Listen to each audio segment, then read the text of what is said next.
Halo teman-teman, welcome to my channel. Ketemu lagi sama Vanessa di channel ini. Nah, untuk video kali ini tuh aku mau bahas tentang isu terkini yang pernah diposting dari Bank Indonesia Jawa Timur atau yang saat ini juga lagi booming ya, tentang redenominasi untuk mata uang rupiah kita. Nah, untuk gimana videonya, jangan lupa di-subscribe terlebih dahulu untuk tonton video selanjutnya ya. Nah, pasti untuk kita tuh juga awam banget nih yang denger redenominasi itu apa. Kalau kita kan kayak inflasi, deflasi itu udah biasa banget ya kita dengar itu. Kalau misalnya redenominasi itu apa, pasti kita juga agak sedikit bingung. Bahkan aku pun juga yang kerja di bank itu juga bingung nih apa nih. Nah, jadi aku cari tahu tentang redenominasi itu seperti apa. Nah, aku menemukan beberapa titik-titik atau beberapa pokok-pokoknya ini nih. Jadi aku mau sharing ke kalian juga biar kita sama-sama tahu nih tentang redenominasi, terus mengantisipasinya bagaimana. Jadi teman-teman, redenominasi itu merupakan suatu penyederhanaan mata uang rupiah milik kita ya, dimana nanti uang rupiah kita akan menjadi lebih kecil kayak gitu, bukan dari ukurannya ya, tapi memang dari nominalnya. Jadi gini, misal untuk yang 1000 rupiah itu nolnya akan dihilangkan 3. Jadi kita menyebutnya nanti tuh untuk 1000 rupiah, yang 20.000 rupiah nanti akan menjadi 1 rupiah. Untuk 10.000 rupiah itu kita menyebutnya nanti 10 rupiah. Untuk 100.000 rupiah kita nanti menyebutnya 100 rupiah kayak gitu. Jadi 03-nya itu dicoret atau dihilangkan. Jadi kita tuh hampir sama seperti dolar. Kalau dolar kan 1 dolar, 2 dolar kayak gitu kan. Nah, kalau kita itu kan masih kayak 1.000, 2.000 rupiah, 3.000. Jadi nominalnya tuh lebih banyak. Bukan nominal ya. Iya, nominal lebih banyak. Tapi kalau misalnya yang dolar itu kan lebih kayak sederhana aja kayak gitu. Dan itu tuh juga banyak negara yang sudah menerapkan itu kayak Malaysia, terus Thailand, terus abis itu Singapura, itu semua sudah menerapkan redenominasi kayak gitu. Terus juga Brazil, kalau nggak salah itu Brazil tuh juga aku lupa sih tahun berapa, itu juga pernah 6 kali gagal dalam melakukan redenominasi, tapi di tahun 1960 sekian dia berhasil nih. Setelah 6 kali percobaan redenominasi, dia berhasil menerapkan redenominasi ke mata uangnya kayak gitu. Nah, jadi teman-teman, kalian juga pernah dengar nggak kalau yang isu centering? Centering itu gini ya, centering itu berbeda sama redenominasi ya. Kalau misalnya centering sendiri itu tuh dia mengecilnya atau melemahnya nilai mata uang kita. Tapi kalau redenominasi itu adalah mengurangi ataupun menyederhanakan uang rupiah tanpa mengurangi nilai dari uang rupiah kita kayak gitu.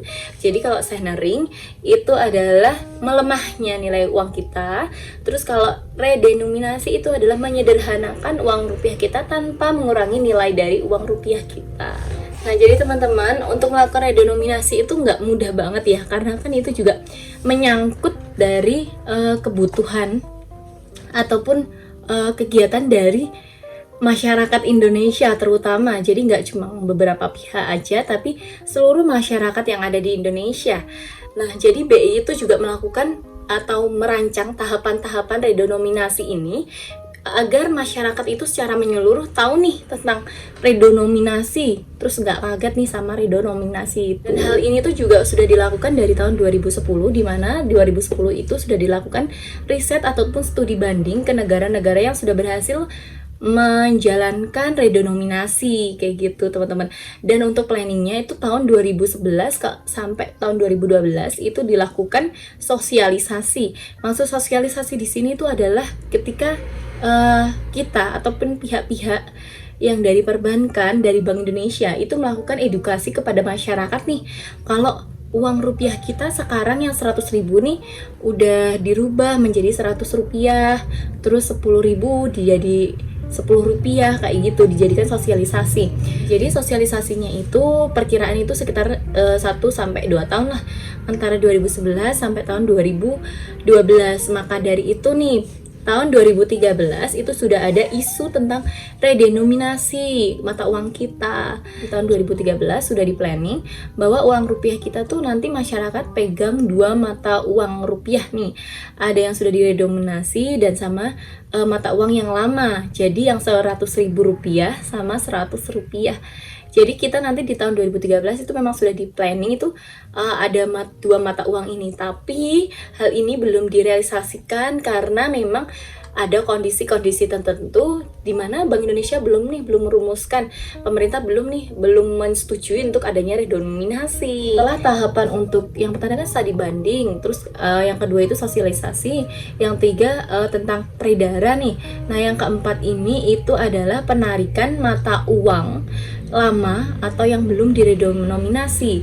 Jadi biasanya kalau untuk penarikan kayak gini tuh BI memprediksi itu sekitar 2 tahun uang yang emisi lama, bukan emisi lama ya, uang yang belum diredenominasi itu sudah selesai untuk diganti dengan uang yang sudah diredenominasi. Jadi punya waktu 2 tahun kayak gitu. Bank Indonesia sudah memplanning sampai dengan waktu itu tuh tahun 2015 itu udah selesai nih untuk redenominasi, tapi karena ada faktor-faktor tertentu Bank Indonesia belum bisa menerapkan ini. Nah, setelah adanya redenominasi ini, itu sebenarnya tuh kita nanti kena dampak inflasi nggak sih? Jadi aku berdasarkan lihat di beberapa berita, beberapa sumber itu redenominasi itu sebenarnya kena ke inflasi juga. Nah, dimana kayak contohnya kayak gini nih. Misalnya 11.300 ya kan. Nah, itu akan dibulatkan, kalau misalnya kayak gitu kan akan dibulatkan menjadi 11.500 ataupun bahkan 12.000 kayak gitu. Nah, itu inflasi pasti ada, tapi inflasi itu terjadi saat melakukan atau saat transisi peredaran uang rupiah yang sudah diredenominasi sama yang belum. Jadi untuk waktu inflasi itu tuh sebentar, nggak berlarut-larut kayak gitu teman-teman. Jadi nanti ketika kondisi perekonomian sudah sesuai, sudah baik kembali, masyarakat sudah tahu secara menyeluruh, di Indonesia ini sudah tahu semua kalau kita punya mata uang yang baru, itu inflasi akan stabil kembali atau tidak ada inflasi kembali. Nah, terus kondisi-kondisi seperti apa sih yang bisa mengakibatkan redenominasi terjadi, atau kita memerlukan kondisi seperti apa sih agar redenominasi ini tuh bisa benar-benar terjadi? Nah, yang pertama itu antara kestabilan moneter, terus kestabilan perekonomian, terus nilai mata uang rupiah kita juga stabil, nggak turun gitu. Terus juga banyak faktor-faktor lainnya, daya beli masyarakat juga stabil, daya jual masyarakat juga stabil. Jadi stabil semua itu baru bisa menerapkan si redenominasi ini ke uang rupiah kita. Nggak lupa ya teman-teman, jadi faktor politik pun juga nih, faktor politik itu juga akan mempengaruhi tentang keuangan kita, keuangan global ya, maksudnya dalam arti aku ngomong nih keuangan global, keuangan Indonesia. Jadi akan mempengaruhi. Ketika politik sudah stabil, itu kita akan bisa dengan mudah, dengan lancar menerapkan untuk redenominasi ke uang rupiah. Nah, jadi teman-teman, untuk penerapan redenominasi ini di kondisi yang tidak stabil, moneter tidak stabil, perekonomian tidak stabil, itu bisa melakukan kegagalan nih. Itu pernah terjadi di negara Brazil. Itu bahkan Brazil tuh melakukan redenominasi ke uang rupiahnya, uang mata uangnya itu sebanyak 6 kali. Memang sudah sudah itu banget ya, kayak sampai 6 kali mereka melakukan redenominasi. Nah, itu gagal dan percobaan ke-6 itu berhasil sih. Jadi gagalnya itu 5 kali. Nah, percobaan terakhir di tahun 1959 atau berapa gitu, aku lupa. Coba nanti aku tahu kasih informasinya di sini ya. itu baru berhasil. Karena kenapa sih gagal? Ya karena itu keadaan kondisi moneter tidak stabil, politik tidak stabil, perekonomian tidak stabil, terus mata uangnya nilai tukarnya juga tidak stabil.